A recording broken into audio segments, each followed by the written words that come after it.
Ito yung ulam na pinakapaborito ko yata mula noon hanggang ngayon. Mahigit 100 times ko na yata itong naluto, guys. Di kasi may pagkakailan na sobrang sarap ng ganitong luto. Naging paborito na din tuloy ito ng buong pamilya ko.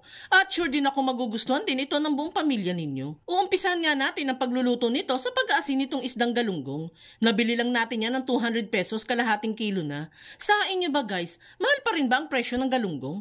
Comment nyo nga po dyan sa comment section, guys. Pagkalagay nga natin ng asin dito sa isda ay isi-set aside muna natin yan. Prepare ko lang saglit ang mga gulay para tuloy-tuloy na ang pagluluto natin mamaya.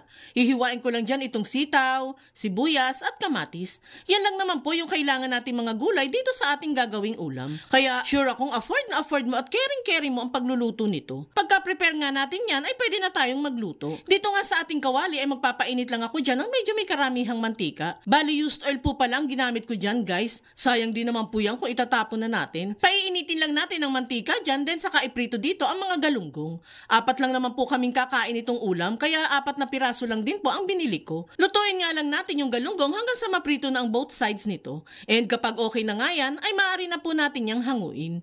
Dito naman ulit sa same pan ay maglalagay lang tayo ng mantikang panggisa. Paiinitin lang natin yan, then saka igisa dito ang sibuyas. Halu-haluin at igisa-gisa lang natin yung sibuyas, then saka natin isusunod dyan ang mga nahiwang kamatis. Ganon ulit, guys. Gisa-gisa lang ulit natin yan hanggang sa malamog at madurog na ang kamatis. Kapag ganun na nga, ay saka naman ako dyan maglalagay ng 1/4 kilo ng pork giniling. Maglalagay tayo niyan para mas maging malasa yung maluluto nating ulam. Igisa-gisa lang natin yan hanggang sa maluto ang pork giniling dito.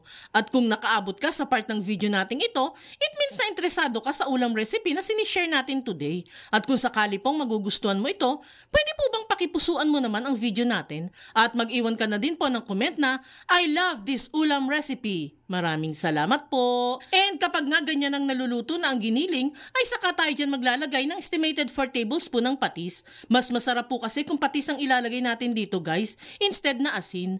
Haluin lang ulit yan hanggang sa humalo ng maigi yung patis na nilagay natin. Ginisa ko lang po yan ng 2 minutes, then saka ko naman po dyan ilalagay yung mga nahiwang sitaw. Haluin at igisa-gisa dito ang sitaw, then saka ito takpan at hayaang maluto ng 2 minutes. Makalipas nga ang 2 minutes, ay buksan at haluin itong muli. At this point po ay maglalagay na ako dyan ng mga nasa 500 ml ng tubig.